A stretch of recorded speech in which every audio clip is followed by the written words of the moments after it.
Greetings. Welcome to Consider the Alternative, a Course in Miracles channel. Today we're on Lesson 177 from Review 5, and from the text, Chapter 21, Section 3, Faith, Belief, and Vision. All special relationships have sin as their goal, for they are bargains with reality toward which the seeming union is adjusted. Forget not this. To bargain is to set a limit, and any brother with whom you have a limited relationship you hate. You may attempt to keep the bargain in the name of fairness, sometimes demanding payment of yourself, perhaps more often of the other. Thus, in the fairness, you attempt to ease the guilt that comes from the accepted purpose of the relationship. And that is why the Holy Spirit must change its purpose to make it useful to Him and harmless to you. If you accept this change, you have accepted the idea of making room for truth. The source of sin is gone. You may imagine that you still experience its effects, but it is not your purpose, and you no longer want it. No one allows a purpose to be replaced while he desires it, for nothing is so cherished and protected as is a goal the mind accepts. This it will follow, grimly or happily, but always with faith and with the persistence that faith inevitably brings. The power of faith is never recognized if it is placed in sin, but it is always recognized if it is placed in love. Why is it strange to you that faith can move mountains? This is indeed a little feat for such a power. For faith can keep the Son of God in chains as long as he believes he is in chains. And when he is released from them, it will be simply because he no longer believes in them, withdrawing faith that they can hold him and placing it in his freedom instead. It is impossible to place equal faith in opposite directions. What faith you give to sin, you take away from holiness, and what you offer holiness has been removed from sin. Faith and belief and vision are the means by which the goal of holiness is reached. Through them, the Holy Spirit leads you to the real world and away from all illusions where your faith was laid. This is His direction, the only one He ever sees. And when you wander, He reminds you there is but one. His faith and His belief and vision are all for you. And when you have accepted them completely instead of yours, you will have need of them no longer. For faith and vision and belief are meaningful only before the state of certainty is reached. In heaven they are unknown, yet heaven is reached through them. It is impossible that the Son of God lack faith, but He can choose where He would have it be. Faithlessness is not a lack of faith, but faith in nothing. Faith given to illusions does not lack power, for by it does the Son of God believe that He is powerless. Thus is He faithless to Himself, but strong in faith in His illusions about Himself. For faith, perception, and belief you made, as means for losing certainty and finding sin. This mad direction was your choice, and by your faith in what you chose, you made what you desired. The Holy Spirit has a use for all the means for sin by which you sought to find it. But as He uses them, they lead away from sin, because His purpose lies in the opposite direction. He sees the means you use, but not the purpose for which you made them. He would not take them from you, for He sees their value as a means for what He wills for you. He made perception that you might choose among your brothers, and seek for sin with them. The Holy Spirit The Holy Spirit sees perception as a means to teach you that the vision of a holy relationship is all you want to see.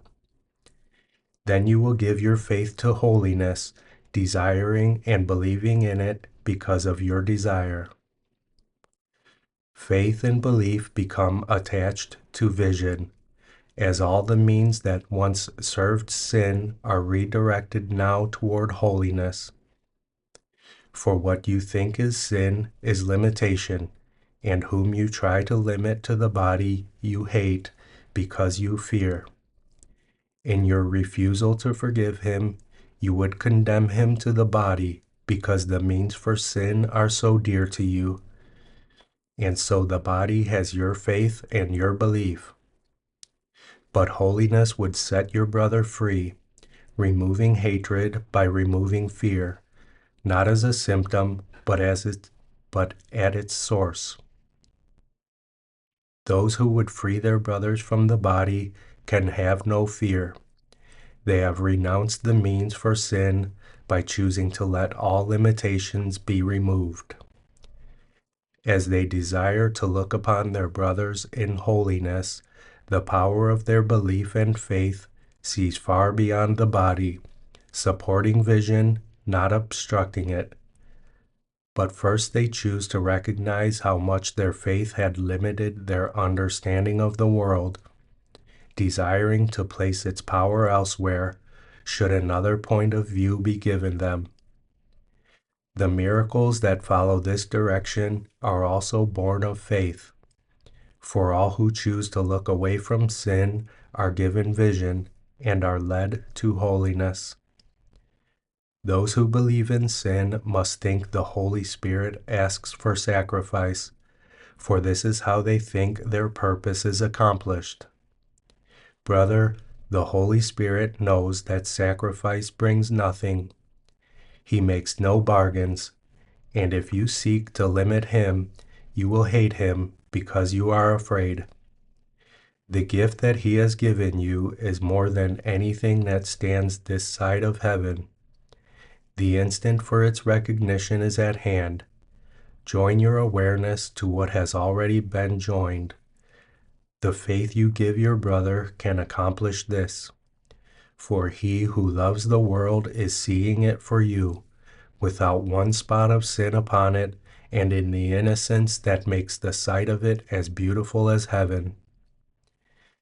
Your faith and sacrifice has given it great power in your sight, except you do not realize you cannot see because of it. For sacrifice must be exacted of a body, and by another body. The mind could neither ask it nor receive it of itself, and no more could the body.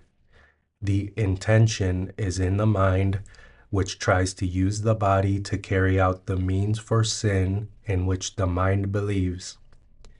Thus is the joining of the mind and body an inescapable belief of those who value sin. And so is sacrifice invariably a means for limitation and thus for hate.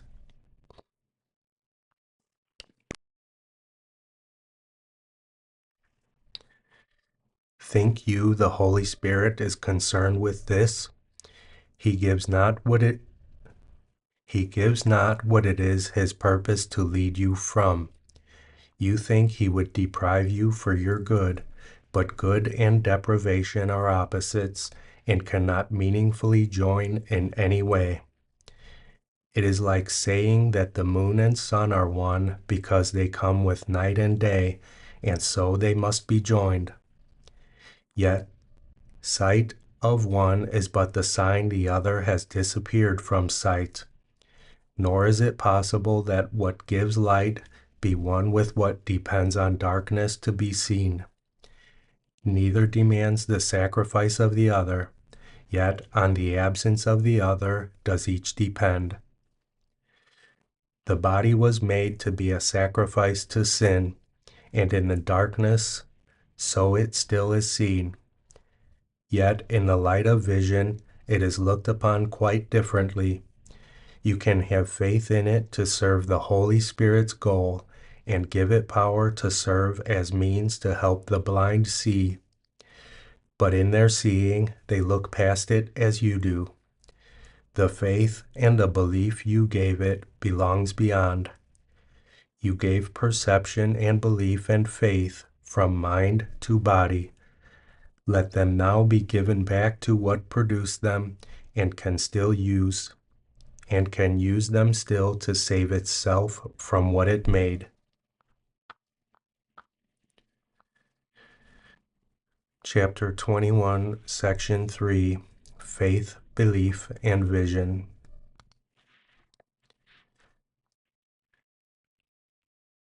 Lesson 177. God is but love, and therefore so am I. 163. There is no death. The Son of God is free. God is but love, and therefore so am I. 164. Now are we one with Him who is our source. God is but love, and therefore so am I. Lesson 177 from Review 5.